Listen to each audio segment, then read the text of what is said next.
In the 5th century before Christ, the city of Athens was the most alive place on earth. Artists, poets, generals, merchants, all crowded into its marble streets, arguing, building, dreaming. And somewhere in the middle of this magnificent city, a short, stocky man with no shoes walked slowly through the marketplace, stopping strangers to ask them one simple question. Do you know what you think you know? His name was Socrates. He was the son of a stonecutter and a midwife. He owned almost nothing. He wrote nothing down, not a single word.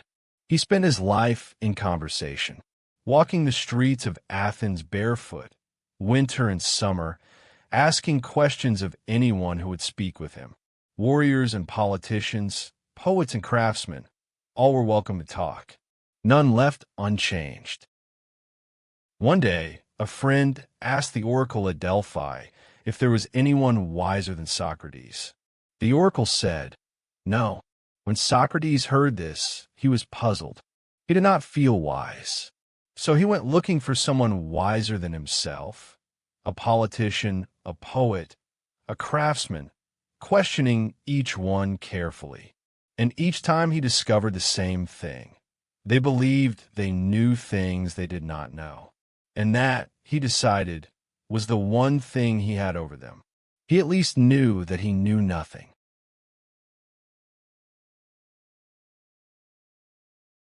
Socrates invented a way of thinking that the world still uses today. He would ask a question, what is courage? What is justice? What is beauty? When someone answered, he would ask another question, and another, not to show off, not to win, but to follow the truth wherever it led, even if it meant admitting he was wrong. He called this method maeutics, the art of the midwife. Just as his mother helped bring children into the world, he helped people bring their own wisdom to light. Young men flocked to him from across Athens and beyond, not because he was rich or powerful. He was neither. Not because he had a school or charged fees. He had no school and took no money. They came because talking with Socrates was unlike talking with anyone else. He made them think. He made them uncomfortable. He made them realize how little they understood about the things they thought they understood perfectly. He called himself a gadfly, the small, annoying insect that bites a great horse to keep it awake and moving. Athens was the great horse. He was the gadfly. Without him, he said, the city would grow comfortable and fall asleep. His questions were not comfortable. He questioned generals about courage, and they could not answer. He questioned poets about beauty, and they could not explain it. He questioned himself most of all.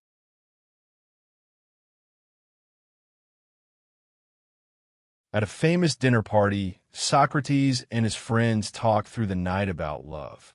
Each gave a speech. When Socrates' turn came, he told a story about a wise woman named Diotima who had taught him the true nature of love. Love, she said, is not the possession of beauty, it is the pursuit of it.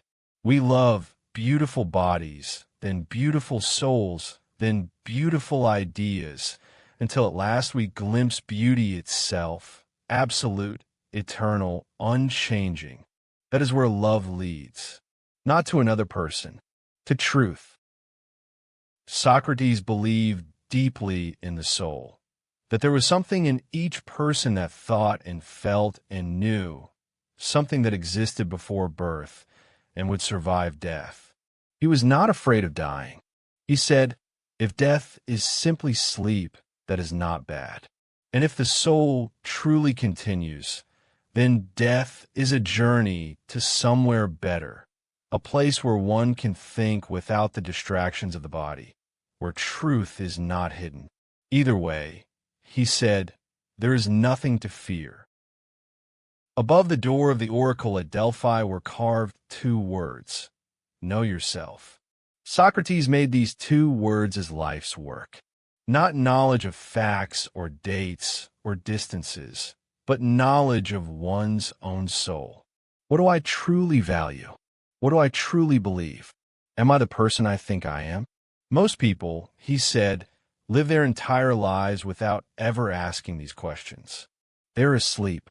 The examined life, the life of honest self-questioning, is the only life worth living.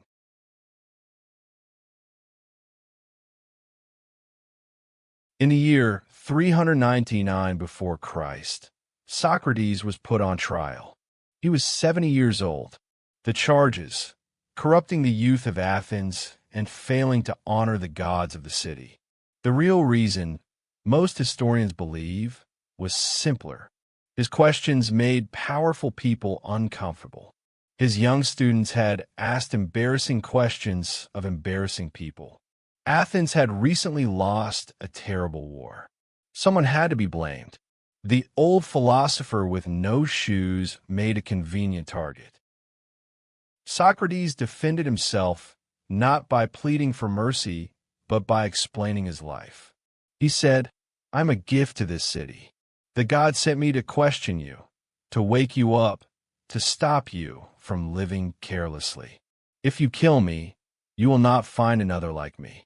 You will sleep for the rest of your lives." He refused to beg. He refused to promise to stop asking questions. He said he would rather die than stop the work the God had given him. The jury condemned him by a narrow majority. The sentence was death. His friends offered to help him escape. The money was ready. The guards were bribed. All he had to do was walk out of prison and sail away. He refused. The laws of Athens had condemned him, he said. To break those laws now, even unjust ones, would be wrong. A man who breaks the rules when they hurt him is not really committed to justice at all. He would stay. He would accept the verdict. He would die as he had lived, by his principles.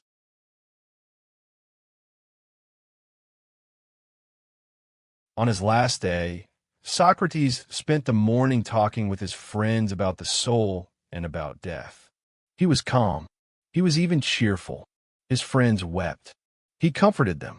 He reminded them that the body is a temporary home, that the soul has places to go after it leaves.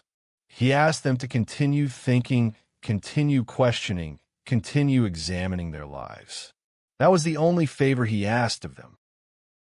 As the sun set, the jailer brought the cup of hemlock. Socrates took it without hesitation. He asked only one small favor, that his friends sacrifice a rooster to the god of healing, as was customary when someone recovered from an illness. Death, he seemed to be saying, is not a punishment. It is a cure. He drank the cup. He walked around until his legs grew heavy. He lay down. His last words, recorded by Plato, were among the most serene ever spoken by a man facing death. Socrates wrote nothing. He built nothing. He ruled nothing. He owned nothing except a pair of robes and a restless mind. And yet 25 centuries later, his questions are still alive in every university, every courtroom, every hospital ethics committee, every moment when a human being stops and asks, "Wait, do I actually know what I think I know?" He did not give us answers. He gave us something more valuable. He gave us the right question. He said, "The unexamined life is not worth living." He did not mean that we must all become philosophers or spend our days in argument. He meant something simpler and harder. Stop once in a while. Ask yourself what you are doing and why. Ask yourself if the things you are rushing toward are really the things you want. Ask yourself if you are the person you want to be. That is all. Just ask. The question itself is the beginning of wisdom. The unexamined life is not worth living. Socrates, Athens, 469 to 399 before Christ.